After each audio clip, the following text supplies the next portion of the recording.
呢一個景色洋溢住昭和氣氛，場面有啲寂靜，亦都帶啲唏噓。呢一條北直商店街盡頭嘅遠處，屹立住馳名全球、象徵日本嘅富士山。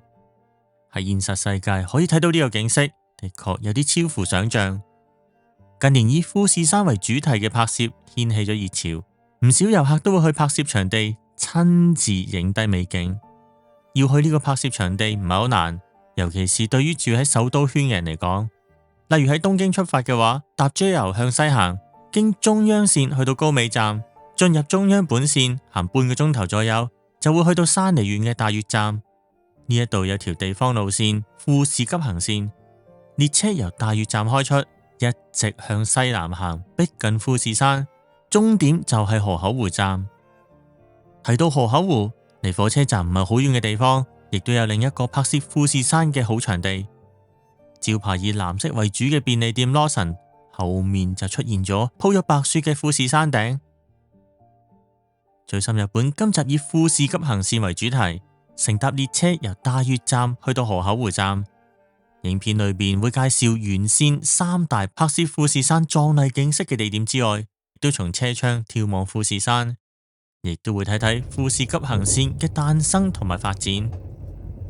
今集會從旅客嘅角度出發，而另一集就會探討為咗拍攝富士山而帶嚟遊客過多同埋相關嘅問題。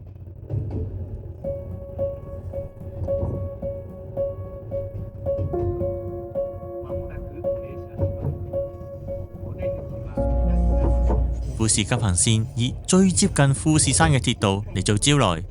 如果將焦點放喺外國遊客身上嘅話，以去富士山打卡最佳地點、最方便嘅鐵道嚟形容，可能會更加貼切。呢一個講法一啲都冇誇張。睇睇呢三張相：Lawson便利店、五重鐘靈塔、北直昭和商店街。呢三個景色近排喺社交媒體度非常之流行。而重要嘅係，拍攝地點全部都係喺富士急行線沿線嘅火車站附近。跟住落嚟就逐一介紹呢三個拍攝地點。首先係北直昭和商店街，由大月站上車向河口湖站方向，第14個站就會去到下吉田站。搭急行列車嘅話，大概要35分鐘，而各站停車就要53分鐘。唔少嚟自外國嘅遊客都會以呢一個站為目標。佢哋匆匆走出咗車站，一直沿住路行，大概10分鐘就會嚟到富士吉田懷舊商店街。呢度係國道139號嘅其中一段，馬路非常之直，一直向富士山麓延伸。估計喺鋪設嗰陣時冇預料到呢度會成為受世界矚目嘅打卡勝地，真係冇諗過要去拍呢個景色。原來唔需要攀山越嶺，亦都唔需要自己揸車。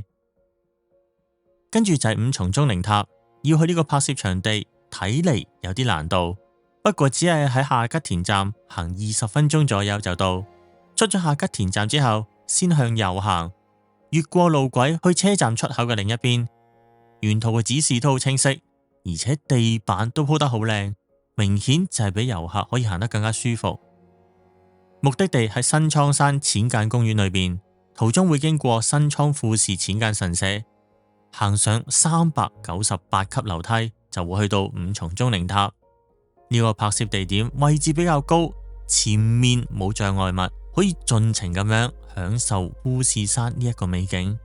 而且呢度仲種植咗650棵以上嘅染井吉野櫻花。春天嚟呢度嘅話，可以一覽櫻花。五重塔鋪有白雪嘅富士山，實在非常之難得。補充少少，呢一度嘅鐘靈塔係為咗悼念明治時代起嘅戰爭殉難者。翻返去下吉田站，繼續搭埋剩餘嘅路線。下一個目的地嘅 Lawson 便利店就係喺河口湖站旁邊，途中會經過富士山站。喺通車初期，呢一個站叫做富士吉田。列車去到呢個站會停落嚟一陣，然之後向反方向行，一直就會去到總站嘅河口湖站。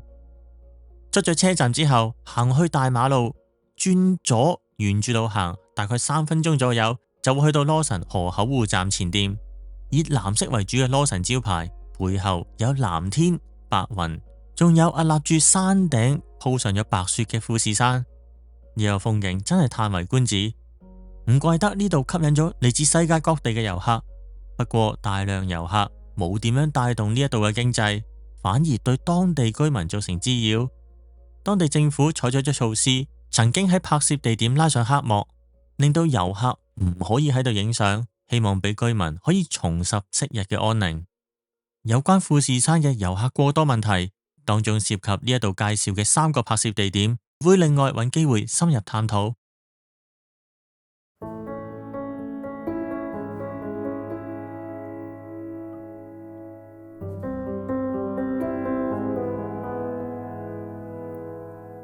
富士急行線原本係一條以觀光為目的而起嘅鐵道，除咗以上3個廣為人知嘅拍攝場地之外，沿線都可以睇到富士山，隨處都可以揾到理想嘅拍攝位置。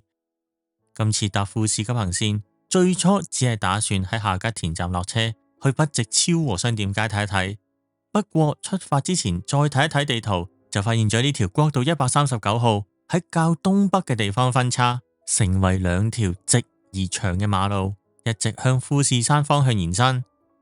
仔細咁睇睇分叉嘅地點，附近可以揾到路軌，地圖上面寫住大嶼線，即係富士急行線。再睇睇周圍，就發現咗壽站，咁樣就決定由壽站出發，沿住國道139號行，睇睇係一個點樣嘅景色。好，到咗壽站啦。咁我搭呢架普通火車就冇乜特別嘅設計，即係冇一啲富士山為主題嘅設計。咁有啲動漫嘅人物啦，富士急嘅一啲 character 應該係。咁我就會喺呢度去嗰條大直路度觀摩下富士山。行咗出嚟啦，咁就見到富士山。咁簡單，沿住呢個方向行，沿住呢條馬路咁樣行，咁轉右啦。咁中途就會見到一條分叉路嘅，微微係向左邊延伸嘅，咁就沿住嗰條大直路，咁就係成日睇相睇到嗰個好長嘅街，即係盡頭有富士山，就係嗰條街啦，就會去到呢個角度會睇得清楚，可以見到左下角富士山個山坡山碌嗰度係即係冇乜樹嘅，好似係有啲平地，有啲草原咁樣，但係睇唔清楚係咩嚟嘅。就算唔使揸車都可以嚟到啲地方，行到嚟中途就見到打橫一條大馬路嘅，咁我會喺度轉右，咁就翻去下吉田站噶啦。咁我頭先行入嚟呢個係喺隔離個路口比較斜啲，就由呢個角度就可以睇到富士山。咁行翻去右手邊嘅話，咁就可以去翻另一個角度，即係右手邊嗰個角度咧，就喺富士山咩Familes啊，好似冇營業嘅，冇着燈，好似冇人咁。好明顯呢一度就係昭和時代好旺盛嘅地區。咁嚟到呢度咧，就慢慢又開始衰退。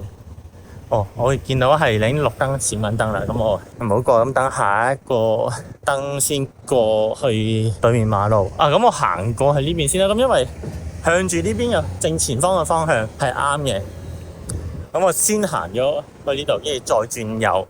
呢度我見到咧係好少人行，來往得2個人啫。我咁耐以嚟睇到，即係喺呢度都有啲好普通嘅，即係比較鄉村少少嘅住宅啦，apart 叫做，唔知月租幾錢咧？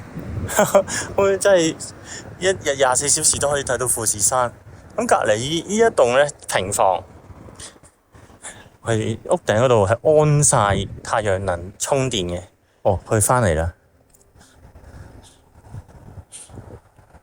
哇，真係喎！咁樣一望就望到富士山喺度。雖然有少少嘢遮住，咁同埋喺呢啲咁大嘅山嘅山腳嗰度住嘅話，好多時即係睇個地理嘅情況，好多時都會好大風嘅。咁我住群馬嗰陣時又係好大風嘅，成日都即係可能係時間啦，或者係氣候。即係季節嘅問題啦。如果呢度即係唔係咁大風嘅話，都幾好喎。不過生活上就可能真係比較麻煩少少。因為轉入去睇一睇啊，行近啲睇一睇係點樣先裏邊。行近咗呢間原來嘅超級市場。哦，喺門口度有燒料食喎。咁可能係太陽曬到啊，甩晒色嘅啫。其實係一間好市正嘅超級市場嚟嘅，冇乜問題。好香啊！佢阿叔喺度係咁潑線啊，咁完全係冇問題喎。係一間好市正嘅超級市場。哦，咁如果喺夏吉田呢度周圍玩嗰陣時，可以行入嚟呢間超市場度，可能有啲嘢食買下，或者睇下當地居民究竟係買啲咩。越睇就越覺得好犀利。間超級市場叫正門，一望出嚟就係富士山。哦，即係喺呢度日日睇嘅話，係咪真係會體驗嘅呢？哦，差唔多行返出去條大街嗰度，見到前面有一間神社。咁睇到左上角嘅路牌就寫住富士河口湖，仲有7公里。河口湖嘅方向就即係富士山嘅方向。咁行返出去條大路嗰度就會睇到噶啦。嗱，就係呢度啦。咁呢度係小室淺間神社嚟嘅，係。所以嚟到呢條街，冇想象之中真係完全係睇到個富士山嘅。可能個角度仲未行得啱啦，要再行前少少，跟住有個轉角位。咁可能嗰度先會睇得好清楚。哦，我見到呢度都幾落力去整個廁所，整到咁靚。咁而家個位置喺呢度啦。而家個位置，咁佢再過前面呢個角位叫富士密池，叫本町通啦。咁呢個咁樣一望過去前面富士山嘅啦。咁可以由夏吉田呢度沿住呢條路行去富士山站嗰度。咁呢個距離都唔會話特別遠。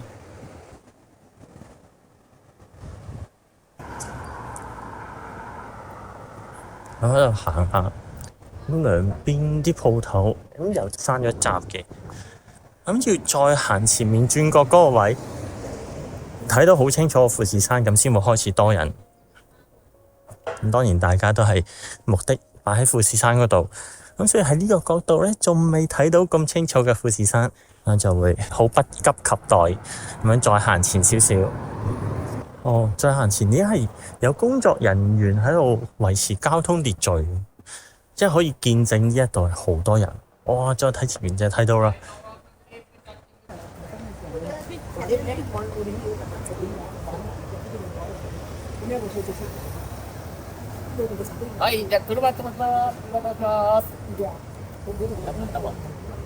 個個都喺呢個位度影相。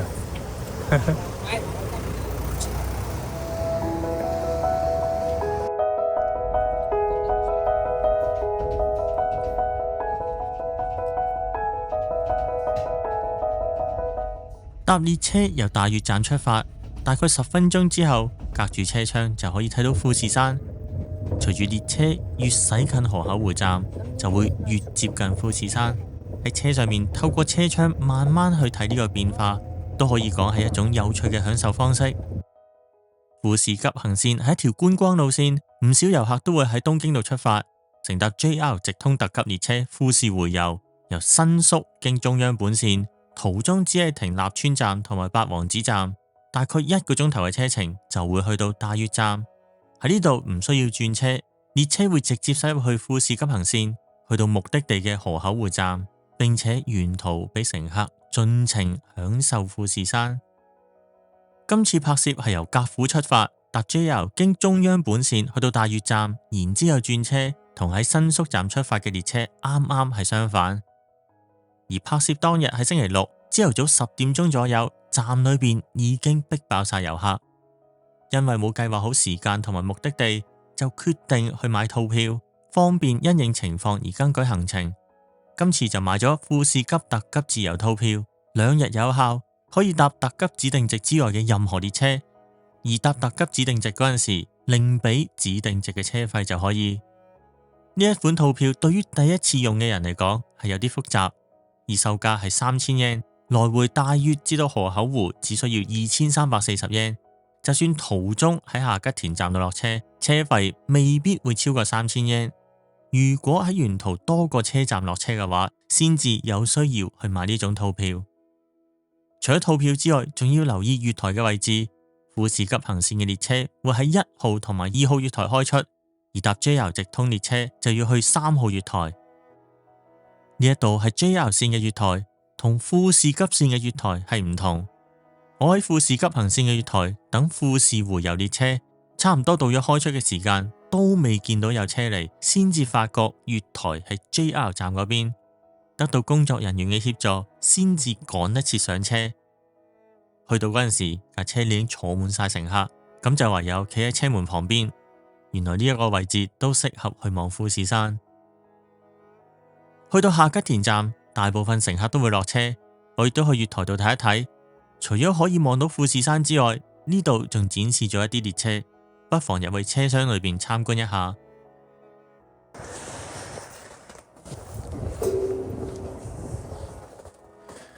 喺下吉田呢個站嗰度有一架 Thomas Land 嘅火車係可以參觀嘅，可以去到2個人氣拍攝地點嘅下吉田站。可能有啲遊客唔會將焦點放喺車站上面，但係呢一度係2009年重建，由著名嘅水戶江瑞治大師設計，非常之簡單，但係好有味道。呢一次旅程中途返去都留文科大學前站，搭設計特別嘅列車富士山特急，車身以模仿富士山嘅插圖角色為主題，而且車頭前面有一個大窗，可以盡情咁樣望風景。第3卡係自由席車廂，有套票嘅話就唔需要另俾錢。記住揾位嗰陣時要坐喺行駛方向左手面，咁去到富士山站沿途就可以睇到想睇嘅景色。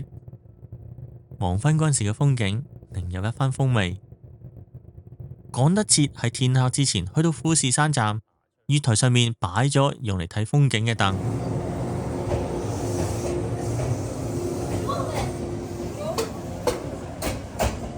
送走咗特急列車之後，去到站旁邊嘅商場度睇一睇。喺另一邊嘅入口有一個大鳥居，係歡迎嚟到呢度嘅遊客，亦都係歡送上山嘅人。返月台，另一班開去河口湖站嘅列車已經喺度等緊。白色車身嘅係普通列車，而紅色係特別列車嘅富士登山電車，由水戶江瑞治大師設計。唔怪得有少少似和歌山電鐵嘅小玉列車。去到總站嘅河口湖站，一邊去睇睇登山列車，一邊行去閘口。估唔到接近天黑時分，呢度逼爆晒遊客。我諗唔少人都係去羅神便利店度影相，大家都喺度等緊搭火車同埋巴士返屋企。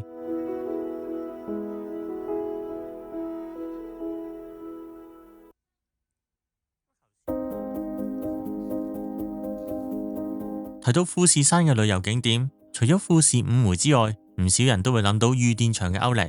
其實以前曾經存在連接大月至到御殿場嘅鐵道，中途經富士吉田站，即係而家嘅富士山站，再向南行去到御殿場。不如睇睇大概100年前嘅情況。翻返20世紀初嘅1902年，貫徹鐵道中央本線開通去到大月站。貫徹鐵道之後被國有化，再喺1987年成為民營公司嘅 JR 東日本。之後嗰年嘅1903年，富士馬車鐵道通車，連接大月站至到3卡站。3卡係而家行山人士常用嘅車站。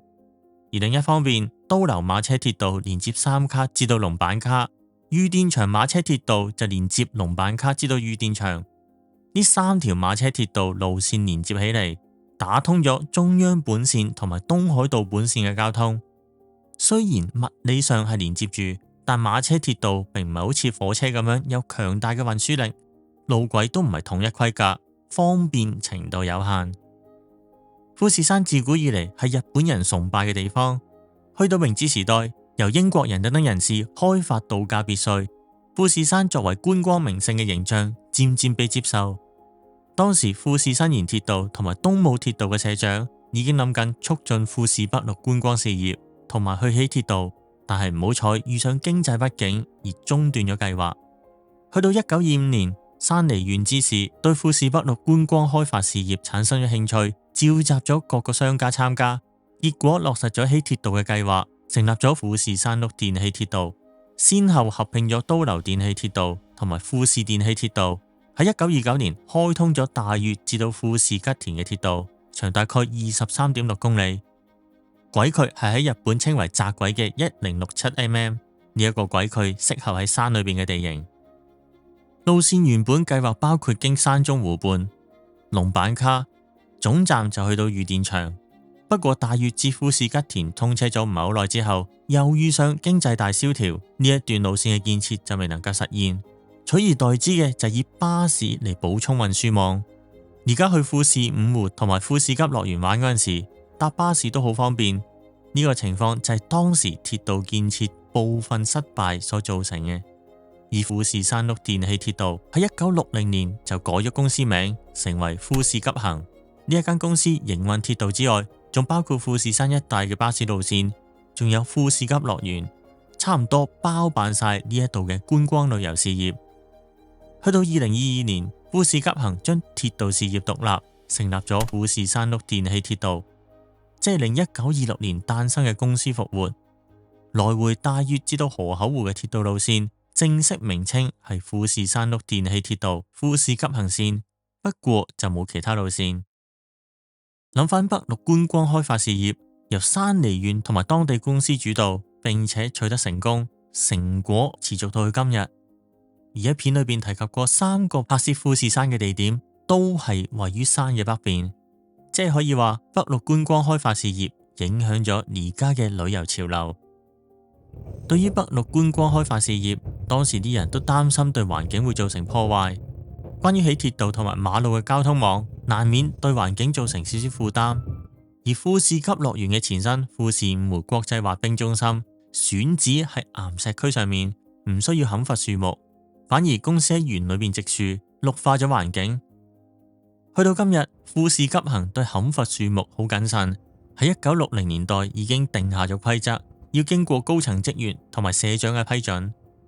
當地公司同埋居民對保護環境好重視，所以對於遊客過多而導致嘅環境問題，當地政府採取掛黑幕嘅措施，無論係合唔合理，係可以理解嘅。有關呢啲問題會喺日後詳細探討。富士山嘅美景，保護定係破壞，都係取決於人類。